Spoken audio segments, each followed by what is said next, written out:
Allons-nous, si vous êtes président de la République, sortir in petto de l'euro? Il n'a jamais été question de cela, monsieur. Jamais.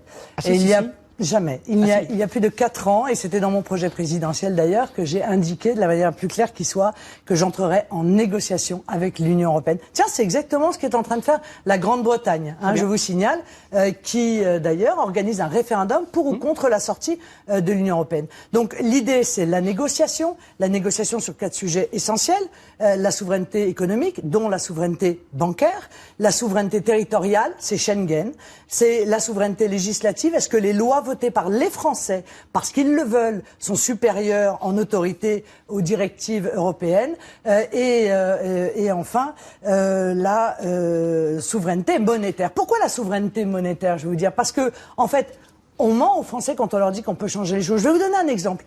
Je veux que les banques financent les TPE-PME. Je le veux, c'est utile, c'est nécessaire, c'est obligatoire. Eh bien, en l'espèce, l'Union européenne, qui détient maintenant nos souverainetés bancaires, m'interdit de donner des ordres aux banques. Ça pose quand même un énorme problème. Je me suis rendu compte que tout le monde en France propose une autre Europe.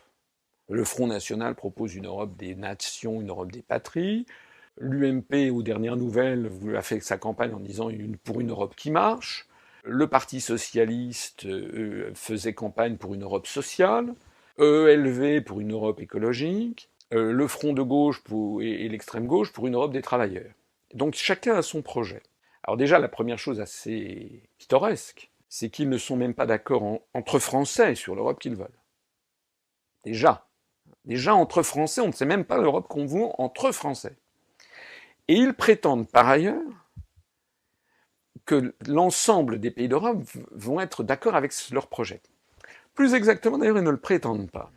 C'est là où il y a une vraie manipulation de l'opinion publique, c'est qu'au moment des élections européennes, par exemple, vous avez des gens qui proposent des listes en disant, voilà, une Europe des patries, une Europe ceci, une Europe cela, une Europe écologique, une Europe sociale. Mais il n'y a aucune liste qui dit aux Français, si on veut changer d'Europe, il faut changer les traités. Or, les traités se changent à l'unanimité. Un État peut faire échouer une modification. Donc, quand on propose une Europe sociale, ou une Europe écolo, ou une Europe ceci, ou une Europe des travailleurs, c'est pas aux Français qu'il faut aller le dire. Il faut d'abord que les partis politiques aillent voir les 27 autres États et peuples, et proposent donc le même projet avec les 27 autres États et peuples en disant, voilà, nous avons 27 partis frères dans les 27 autres, pas 22, pas 24, 27, plus la France, puisque ça doit être à l'unanimité. Il faut donc que tous les autres États, dans tous les autres États, il y ait un parti qui propose exactement la même chose. Moi, j'ai besoin d'une monnaie européenne pour la raison suivante. Vous venez de dire vous-même, il faut en finir avec la mise en concurrence des travailleurs, la mise en concurrence déloyale. C'est bien ça que vous dites. Eh bien, c'est exactement la raison pour laquelle j'ai besoin d'une monnaie européenne. Pourquoi ? Parce que je veux un SMIC européen. Pour avoir une Europe version Mélenchon, c'est comme les bandits manchots. Vous savez, dans les casinos, quand vous avez le jackpot, vous tirez. Pour avoir le jackpot, il faut que vous ayez, mettons, je crois qu'il y a 4 fenêtres, ou 5 fenêtres.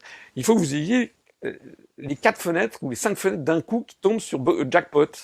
Et là, vous savez que ça n'arrive presque jamais. Mais là, c'est pas 4 ou 5 fenêtres, là, c'est 28 fenêtres. Il faut que quand vous faites le bandit manchot, vous ayez les 28 fenêtres qui donnent Europe Mélenchon.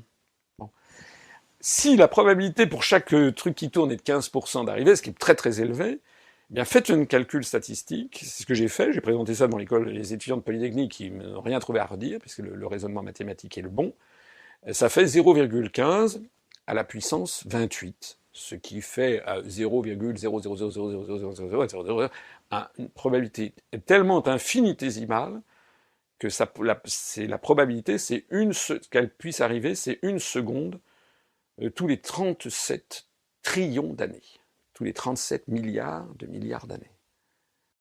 Autrement dit, jamais. Alors on touche ici du doigt quelque chose qui est vraiment absolument décisif.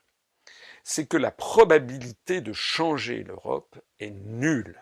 Et donc l'idée que l'on puisse changer d'Europe est une idée qui est a priori de bon sens, sympathique, mais quand vous regardez la réalité de la dynamique, quand vous comprenez que si l'Europe est comme elle est, c'est parce qu'elle est le fruit, la résultante de négociations terrifiantes, où on a allé au clash 50 000 fois, et donc ce sont des compromis sur lesquels plus personne ne veut revenir.